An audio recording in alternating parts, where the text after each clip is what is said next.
네, 오늘 우리가 주님 앞에 예배하며 우리가 입술을 열어 주님을 찬양할 수 있었던 것은 우리 안에 주님이 계시기 때문입니다.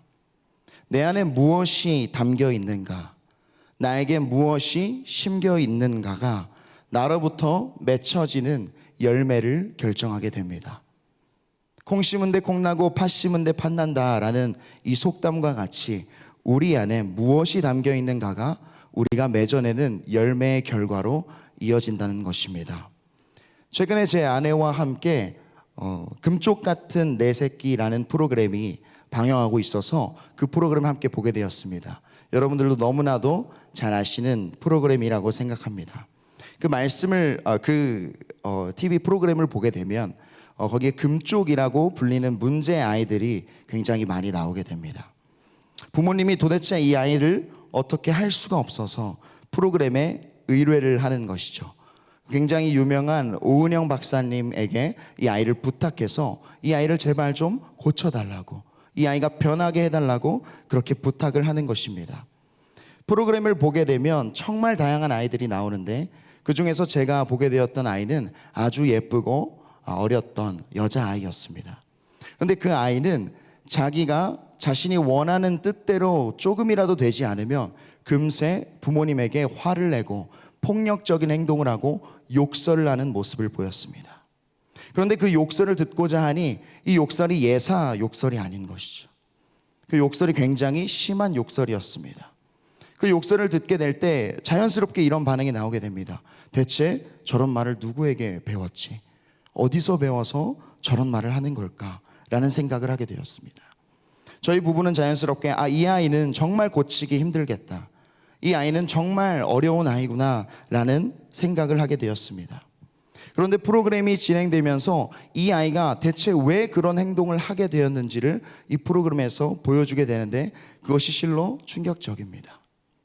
부모님이 그 아이들 앞에서 폭력적인 행동을 하는 것, 부모님이 그 아이들 앞에서 심한 욕설을 하는 것을 저는 보게 되었습니다. 오은영 박사님께서는 아이를 고치는 것이 아니라 부모님을 고치기 시작합니다. 그리고 이 부모님이 점차 고쳐지고 이 부모님이 예쁜 말 그리고 예쁜 행동들을 하게 될 때 이 아이들에게서 예쁜 행동과 예쁜 말이 나오게 됩니다. 정말 바뀔 수 없었던 것 같은 그 아이에게서 부모님이 변화하여 보고 듣고 먹는 것이 달라지니까 이 아이에게서 맺혀지는 것도 달라졌던 것입니다. 이 프로그램을 보면서 제가 느꼈던 것은 이 아이는 정말 자기가 보고 들었던 것, 자기가 먹어왔던 것을 맺어냈구나라는 것입니다. 이처럼 우리 삶에 우리가 무엇을 보고 무엇을 듣고 무엇을 먹느냐가 너무나도 중요한 것입니다. 이런 예시를 들게 되면 우리 부모님들께서는 지금 이러한 생각들을 하고 계시지 않을까 생각해 봅니다. 나는 우리 자녀에게 무엇을 줬었지? 나 때문에 우리 자녀가 이런가? 라고 생각을 하게 되는데 오늘은 내가 줬던 것 말고 내가 받았던 것에 대해서 한번 고민해 보기 원합니다. 왜냐하면 우리라는 존재는 받았던 것을 그대로 주는 것이 우리의 모습이기 때문입니다. 여기 있는 모두는 다 하나님의 자녀입니다. 나이와 관계없이 우리 모두는 누군가의 딸이고 또 누군가의 아들이지 않습니까? 그런 우리가 다 하나님의 자녀라는 것을 고백하며 살게 되어집니다. 우리는 아버지 되시는 주님으로부터 우리가 무엇을 받고 있었는가를 오늘 고민하기 원합니다. 우리 아버지께서는 우리에게 늘 말씀을 주셨습니다. 이 땅 가운데 말씀이 육신되어 오신 예수 그리스도를 주셨고 그 예수 그리스도를 통하여 끊임없이 우리에게 말씀으로 일하셨습니다. 그리고 오늘날 우리가 읽는 이 성경을 통해서 우리가 하나님의 말씀을 보고 하나님의 말씀을 들을 수 있도록 하셨습니다. 우리 아버지 되시는 하나님께서 우리에게 주시는 그 말씀을 우리가 마음 가운데 심으며 살아야 하는 것입니다. 그래야 우리의 삶 가운데 예수의 열매가 맺어지기 때문입니다. 말씀을 심어야 말씀이 맺힙니다. 말씀이신 예수가 심겨야 예수가 맺히게 됩니다. 그것이 섭리이기 때문에 우리는 말씀을 보고 말씀을 듣고 말씀을 심고 먹어야 합니다. 말씀 심은데 말씀 나고, 예수 심은데 예수가 나는 것입니다. 하나님은 우리에게 이 말씀을 심는 것을 넘어서서 먹으라고 말씀하십니다. 에스겔서 3장 1절에서 3절의 말씀을 함께 보겠습니다. 에스겔서 3장 1절에서 3절 말씀 제가 읽겠습니다. 또 그가 내게 이르시되 인자야 너는 발견한 것을 먹으라. 너는 이 두루마리를 먹고 가서 이스라엘 족속에게 말하라 하시기로 내가 입을 벌리니 그가 그 두루마리를 내게 먹이시며 내가 이르시되 인자야 내가 내게 주는 이 두루마리를 내 배에 넣으며 내 창자에 채우라 하시기에 내가 먹으니 그것이 내 입에서 달기가 꿀 같더라. 아멘. 이 말씀 가운데 하나님께서는 두루마리를 먹어 배에 넣으며 우리의 속을 채우라고 말씀하십니다. 이 두루마리는 하나님의 말씀입니다. 대학교를 재학하던 시절에 공동체에서 함께 말씀 읽는 시간을 말씀 먹기 시간이라고 우리는 불렀습니다. 그 시간을 그렇게 이름했던 이유가 무엇입니까?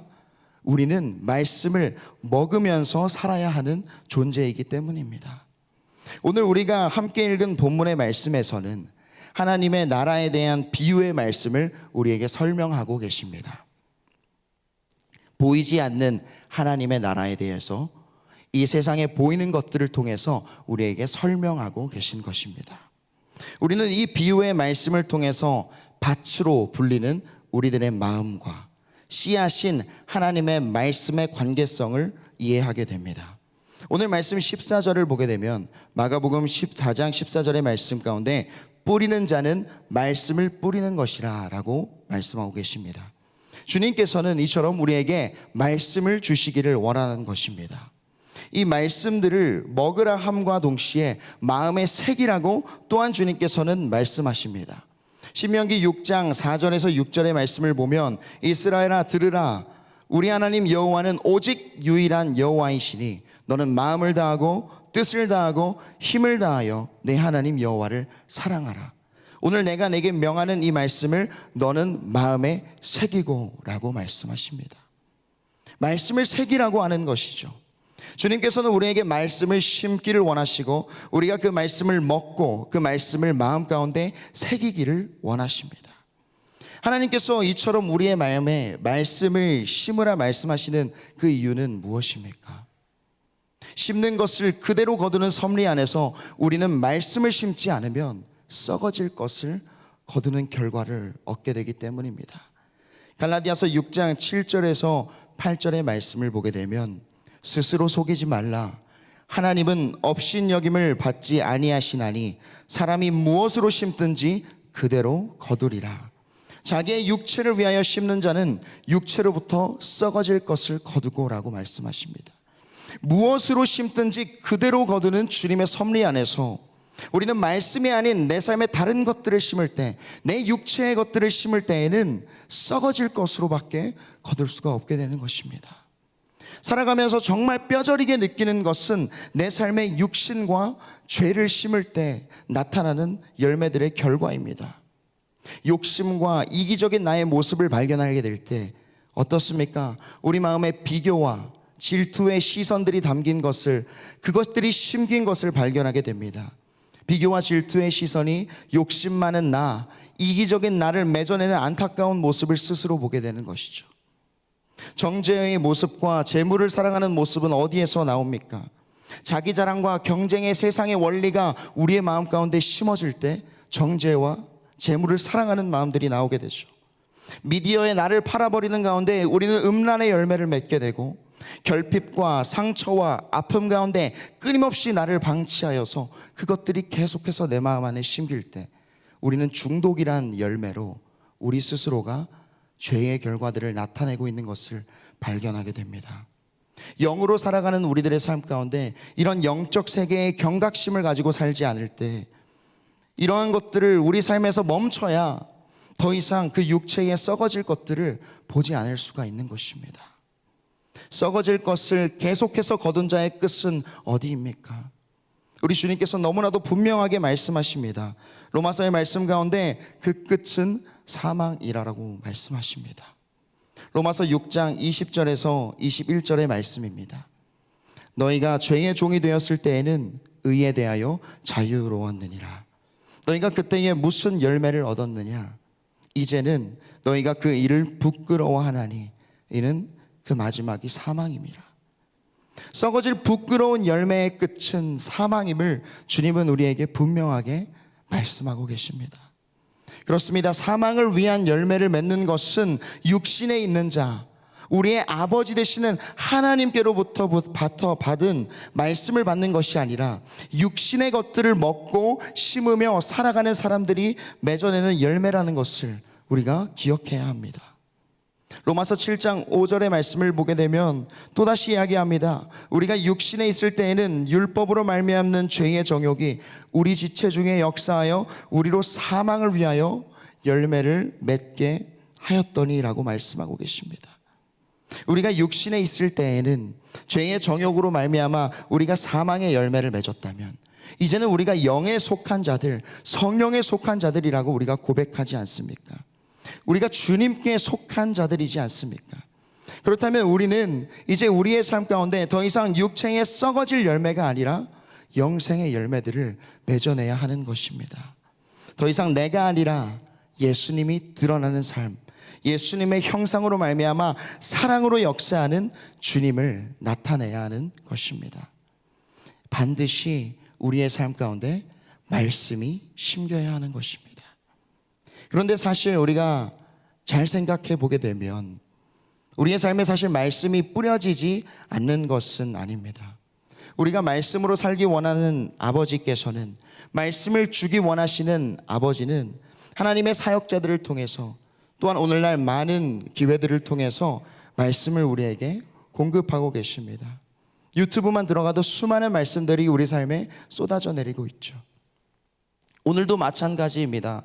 저를 통해서 말씀을 뿌리고 말씀을 심고 계십니다. 그럼에도 불구하고 우리 삶에 자꾸만 예수님의 형상이 아닌 죄의 열매들이 맺어지는 것은 왜인가요? 그것은 오늘의 말씀 가운데 우리의 마음의 상태로 주님께서 말씀하십니다. 그 관계 가운데서 설명하고 계신 것이죠. 오늘 하나님께서는 땅, 이 밭이라는 것이 곧 우리의 마음이라고 말씀하십니다. 그러면서 좋은 땅과 그렇지 못한 땅에 대하여서 비유를 풀어주십니다. 이를 통해 우리는 말씀이 땅에 심겨서 뿌리를 내릴 수 있도록 해야 하는데 그렇게 하지 못하게 하는 우리의 마음의 상태들이 있다는 것을 알게 됩니다. 주님이 말씀하시는 말씀이 열매 맺지 않는 땅, 그 마음은 어떠한 마음입니까? 하나님께서는 말씀을 통해 세 가지의 마음의 상태에 대해서 설명하고 계십니다. 첫 번째는 길가와 같은 마음이죠. 마가복음 4장 15절의 말씀을 우리 함께 읽어봤으면 좋겠습니다. 함께 읽겠습니다. 말씀이 길가에 뿌려졌다는 것은 이들을 가리킴이니 곧 말씀을 들었을 때에 사탄이 즉시 와서 그들에게 뿌려진 말씀을 빼앗는 것이요. 아멘. 길가와 같은 마음은 여러분 어떤 마음입니까? 말씀이 뿌리 내릴 수 없는 굳어있는 마음입니다. 이 길가라는 것은 밭과 밭 사이에 그 밭을 걸어가기 위해서 밟았던 그 땅을 이야기를 합니다. 계속해서 사람들에게 밟혀서 굳어있는 땅이라는 것이죠. 이 마음은 금세 사단에게 그 말씀을 빼앗겨 버린다고 주님께서는 말씀하고 계십니다. 이 마음은 마치 믿지 않는 자의 마음과 같습니다. 깨닫기를 원하지 않고 듣기를 거부하는 마음의 상태인 것이죠. 에베소서 4장 18절의 말씀에서는 이렇게 이야기합니다. 그들의 총명이 어두워지고 그들 가운데 있는 무지함과 그들의 마음이 굳어짐으로 말미암아 하나님의 생명에서 떠나 있도다. 말씀 가운데 이러한 자들의 마음이 굳어 있다고 말씀하십니다. 말씀이 뿌려져도 그 말씀들이 다 튕겨나가는 그러한 마음입니다. 들으려고 하지 않고 깨달으려고 하지 않고 이 말씀과 내가 전혀 상관이 없는 것입니다. 예수와 내가 전혀 상관이 없다고 못 박아버리는 것입니다.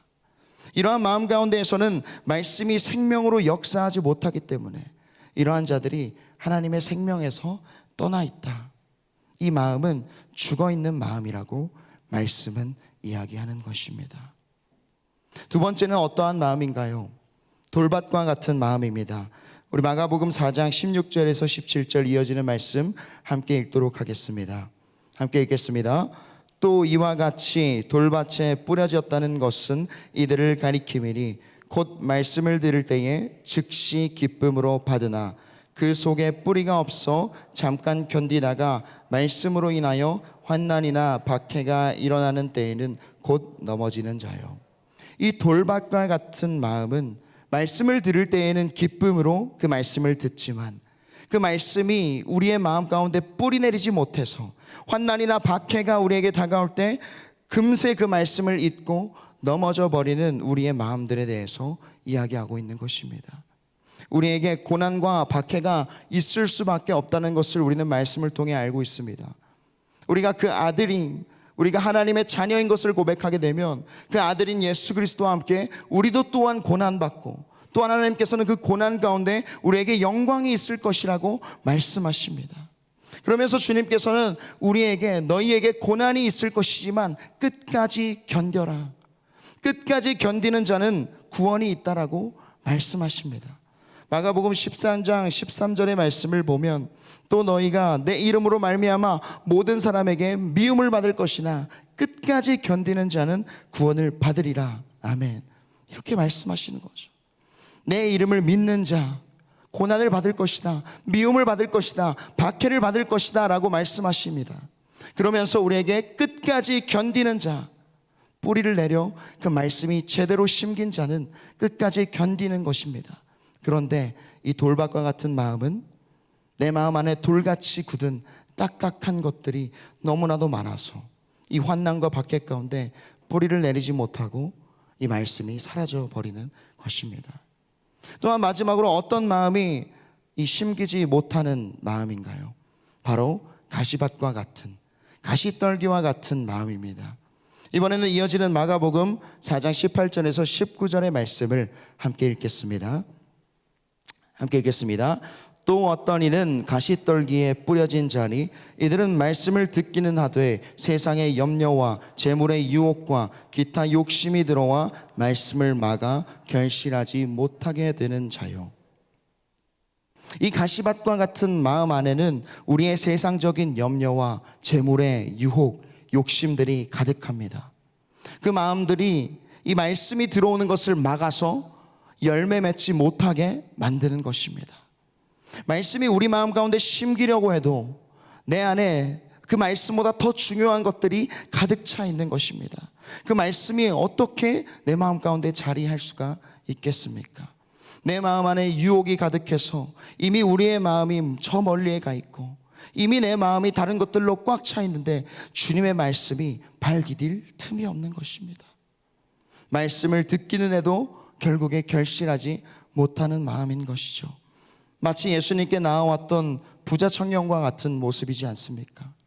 자신이 모든 율법을 지켰다라고 말하면서 주님께 나아왔지만 그 예수님이 너의 소유 그 모든 것을 팔아 가난한 사람에게 나눠주라고 했을 때 근심하며 떠나갔던 그 부자 청년, 그 재물의 유혹, 자신의 소유를 버리지 못한 채 그것이 내 마음 안에 꽉 차 있었던 그 부자 청년과 같은 마음, 그 마음이 이 말씀이 들어와 뿌리 내리는 것을 방해했던 것입니다.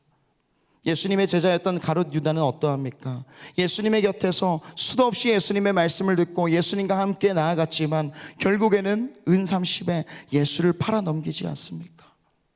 이러한 세상의 염려, 재물의 유혹이 그저 말씀을 듣기만 했던 우리들의 실상을 보여주는 것입니다. 이처럼 길가와 같은 굳은 마음, 돌밭과 같은 환난과 박해에 넘어지는 마음, 가시밭과 같이 세상의 유혹으로 돋쳐 있는 그 마음, 그러한 마음들에는 말씀이 뿌리 내려 역사할 수가 없다고 오늘 주님은 말씀하십니다.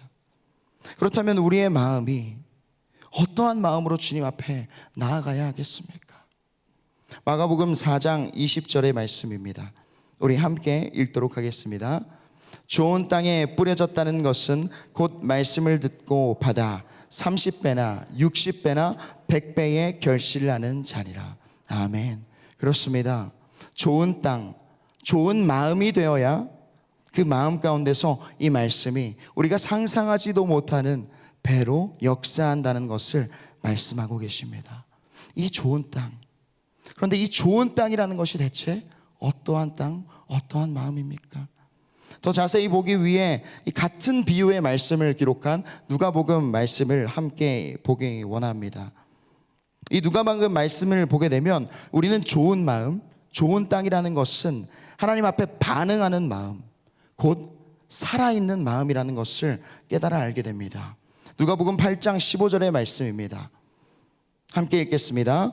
좋은 땅에 있다는 것은 착하고 좋은 마음으로 말씀을 듣고 지키어 인내로 결실하는 자니라. 아멘. 말씀 가운데 좋은 마음이라는 것은 말씀을 듣고 지키는 마음이라고 말씀하십니다. 그로 말미암아 인내로 결실하는 자의 마음이라고 말씀하십니다. 듣고 지키는 마음, 결국 말씀 가운데 반응하는 살아있는 마음이 좋은 마음이라는 것입니다. 말씀이 우리의 마음 가운데 떨어졌을 때 앞서 말한 우리의 마음들은 뿌리 내릴 수가 없었습니다. 굳어 있으며 가시 돋쳤던 마음들은 그 말씀들에 반응하지 않습니다. 죽어 있는 마음들입니다. 그러나 말씀을 듣고 그 말씀을 지키고자 하는 좋은 마음은 그 말씀 가운데 반응하게 됩니다. 말씀이 마음 가운데 떨어졌을 때 심길 수 있도록, 이 말씀이 뿌리 내릴 수 있도록 그 말씀을 살아내어 인내로 결실합니다. 결국 결실을 하도록 열매를 맺어내는 그 살아있는 땅이 진정으로 좋은 마음이라는 것입니다. 하나님께서는 늘 말씀을 듣는 것으로 우리에게 그치라고 말씀하지 않았습니다. 주님께서는 우리로 하여금 그 말씀에 반응하라고 하시죠. 순종하여 그 말씀을 살아내라고 말씀하십니다. 누구든지 주여 주여 하는 것이 아니라 주님의 뜻대로 행하는 자가 하나님의 나라 가운데 들어간다고 주님께서 말씀하십니다. 빛을 받은 우리가 그 빛으로 그냥 나 혼자 살라고 하는 것이 아니라 이 세상에 빛이 되라고 말씀하십니다. 보고 들은 것을 증인으로 증언하며 살라고 말씀하십니다. 반응하는 마음, 살아있는 마음이 되어야 한다는 것입니다. 좋은 땅이라면 살아있는 땅이어야 합니다. 씨앗은 살아있는 땅에서 자라납니다. 말씀을 준비하면서 제가 온갖 이 밭과 땅에 대한 영상들은 다 봤던 것 같습니다. 그러면서 굉장히 인상 깊었던 것은 바로 죽어있는 밭에 대한 다큐멘터리 영상이었습니다. 그 땅은 길가도 아니었습니다. 돌밭도 아니었습니다. 그 땅은 가시떨기도 없었습니다. 그러나 그 어떤 것도 그 땅에서는 자라나지 못했습니다. 왜일까요? 그 땅은 죽어있는 땅이었기 때문입니다. 그 땅에는 화학 비료로 인해서 땅의 모든 유기물들이 죽어버리고 물이 공급되지 않는 생명 없는 땅이었습니다. 그 생명 없는 땅으로 있을 때에 그 땅에서는 어떠한 것도 자라날 수가 없었던 것입니다. 무언가 자라나는 땅에는 이미 그 안에 생명이 있습니다. 반응합니다. 우리의 마음과도 같습니다. 우리의 마음에 말씀이 심기기 위해서는 우리는 반응합니다. 순종합니다. 살아있는 땅, 살아있는 마음은 호흡합니다. 우리는 어떻게 살아있을 수 있나요? 우리는 어떻게 살아있는 땅이 될 수가 있습니까? 우리는 무엇으로 호흡합니까? 생명이 깃든 우리의 마음이라는 것은 대체 어떠한 마음입니까? 그 능력의 비결은 바로 성령에게 있습니다. 우리는 성령으로 충만함 가운데 생명으로 살게 되어집니다. 성령이 충만한 마음이 살아있는 마음으로 열매를 맺게 됩니다. 그냥 흙이라고 생명이 있는 것이 아니라 성령으로 말미암아 생명이 불어넣어질 때 살아있게 되는 것을 우리는 말씀을 통해서 너무나도 많이 경험하지 않았습니까? 주님께서 우리를 창조하셨을 때에 흙으로 빚으시고 그 흙에 생기를 불어넣으시니 생명이 되었습니다. 살아있게 된 것이죠. 에스겔의 마른 뼈들은 어떠합니까? 주님께서 그 마른 뼈들을 다 맞추셨지만 그 안에 생기가 없었더라. 그러나 주님께서 그 마른 뼈들 가운데 생기를 불어넣으실 때 그 마른 뼈들이 군대로 되살아나는 그러한 역사를 우리는 바라보지 않습니까? 생명은 성령에게서 나오는 것이죠. 생기가 불어질 때, 그 성령이 채워질 때 그 역사들이 일어나는 것입니다. 우리는 성령으로 말미암아 살아있는 생명의 땅이 되는 것입니다. 오직 성령이 우리로 하여금 새로운 땅, 열매 맺을 수 있는 땅이 되게 하시는 겁니다. 우리의 굳은 마음을 제하시죠. 이전에 우리의 모든 것들을 새롭게 하십니다. 돌밭과 같았던 마음, 길가와 같았던 마음, 가시밭과 같았던 우리의 마음을 새롭게 하십니다. 에스겔서의 말씀 가운데 우리는 우리의 마음을 성령으로 새롭게 하시는 주님을 바라봅니다. 에스겔서 11장 19절의 말씀을 함께 보겠습니다. 에스겔서 11장 19절의 말씀은 이렇게 이야기합니다. 내가 그들에게 한 마음을 주고 그 속에 새 영을 주며 그 몸에서 돌 같은 마음을 제거하고 살처럼 부드러운 마음을 주어. 딱딱하게 굳어있는 우리의 마음을 제거하고 제하시고 부드러운 마음을 주시는 하나님께서는 우리에게 새 영을 주심으로 새롭게 하십니다. 성령으로 새롭게 하시는 것이죠. 성령 하나님께서 우리의 마음 가운데 계셔서 성령으로 충만할 때에 우리의 마음이 새로워지는 것입니다. 뿌리 내릴 수 없었던 우리의 마음 가운데 뿌리를 내릴 수 있는 생명이 깃드는 땅, 그것은 성령으로 새롭게 된 우리의 마음을 가지게 될 때 이루어지게 됩니다. 에스겔서 36장에서도 동일하게 말씀하십니다. 36장 26절의 말씀을 보면 또 새 영을 너희 속에 두고 새 마음을 너희에게 주되 너희 육신에서 굳은 마음을 제거하고 부드러운 마음을 줄 것이며. 아멘. 성령이 우리에게 새 마음을 주십니다. 완전히 새로워지는 마음. 그 마음 가운데 성령으로 충만한 우리의 마음으로 우리가 말씀을 받을 때 살아있는 말씀이 되어 살아있는 마음이 되어서 예수의 열매를 맺게 되어지는 것입니다. 성령 하나님께서는 예수님을 드러내십니다. 성령은 우리를 통해서 예수의 열매를 맺기를 원하십니다. 오직 아버지의 영광을 드러내는 예수와 그 예수님의 영, 성령은 우리로 하여금 내가 드러나는 것이 아니라 주님이 드러나게 하십니다. 사도행전 1장 8절의 말씀입니다. 우리 너무나도 많이 고백하는 말씀, 오직 성령이 너희에게 임하시면 너희가 권능을 받고 예루살렘과 온 유대와 사마리아와 땅 끝까지 이르러 내 증인이 되리라 하시니라. 내 증인이 되리라 하시니라. 성령을 받으면 우리는 땅 끝까지 이르러 증인이 됩니다. 그런데 그 증인인 우리의 증언의 대상은 누구입니까?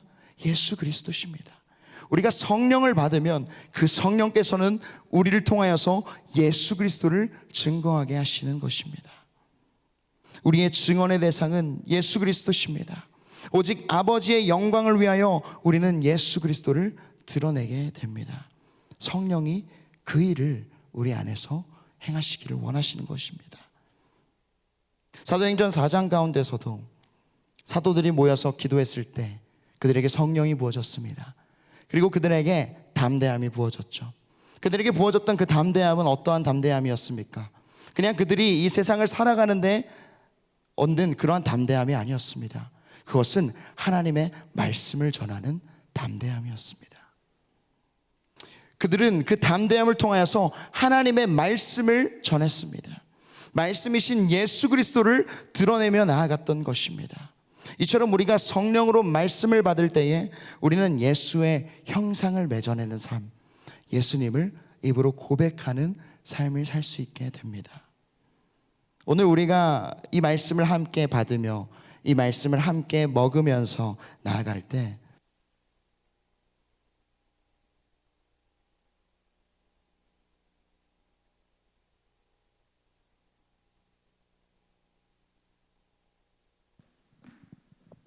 감사합니다.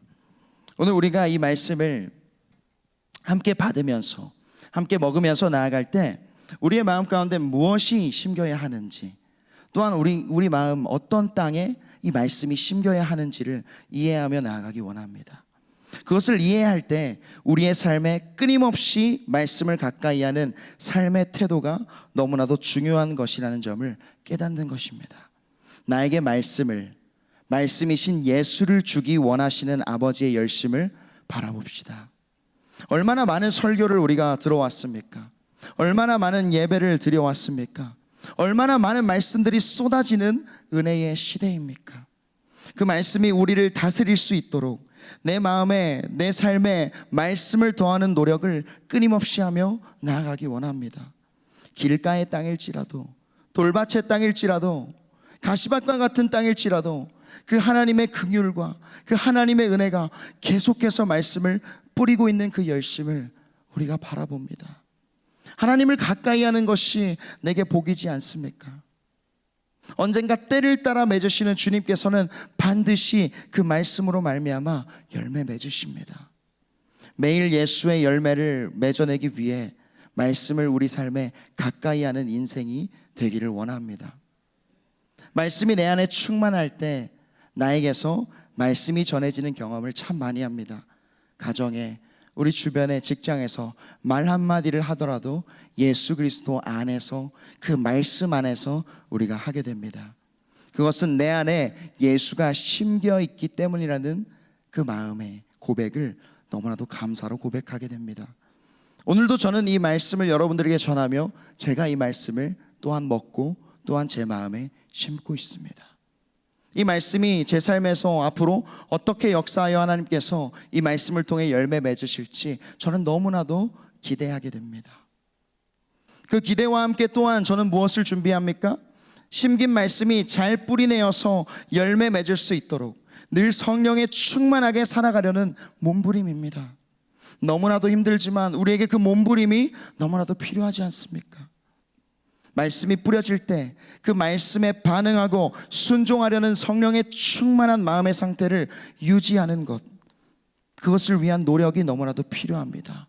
회개하며 간절하게 주님 앞에 성령을 구하고 우리에게 새 영을 허락하시는 그 주님을 의심하지 않으며 나아갈 때 우리는 성령의 충만함 가운데 아름다운 예수의 열매를 맺어냅니다. 오늘 우리가 함께 성령을 구하며 기도할 때 오늘 우리에게 주신 하나님의 말씀이 잘 심겨서, 잘 심기어 살아가는 가운데 예수의 열매들을 맺어낼 줄을 믿습니다. 말씀을 맺기 원합니다. 우리 마지막으로 마태복음 7장 16절에서 20절의 말씀 함께 보기 원합니다. 하나님께서는 말씀하십니다. 그들의 열매로 그들을 알지니 가시나무에서 포도를 또는 엉겅퀴에서 무화과를 따겠느냐.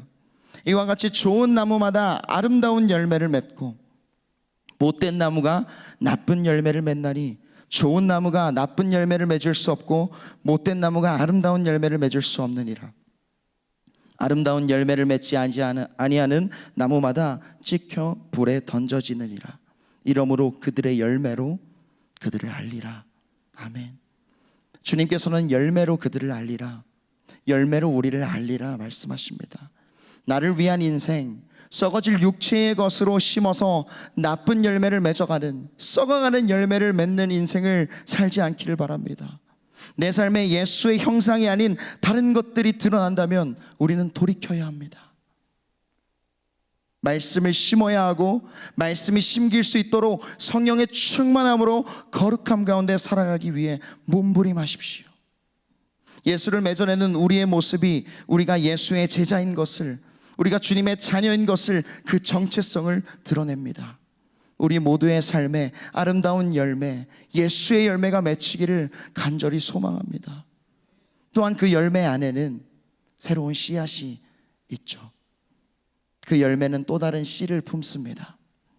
예수로 맺힌 열매, 그로 말미암아 우리가 살아가는 가운데 우리가 그 열매로 또 다른 곳에서 썩어질 때 그 열매 안에 있는 또 다른 씨앗으로 말미암아 주님은 놀랍게 역사하십니다. 우리를 통하여 말씀을 뿌리시는 것이죠. 다른 씨앗들이 이 땅에 뿌려지고 심기어서 더 많은 예수의 열매가 맺히기를 우리는 기대합니다. 그것이 제자 되어서 제자 삼는 인생이 아니겠습니까? 30배, 60배, 100배 나로 말미암아 맺힌 예수의 열매가 온 열방 땅 가운데 맺힐 것을 기대함으로 함께 하나님의 나라를 위하여 살아가는 베드로 교회 성도 여러분 되시기를 주님의 이름으로 축복합니다.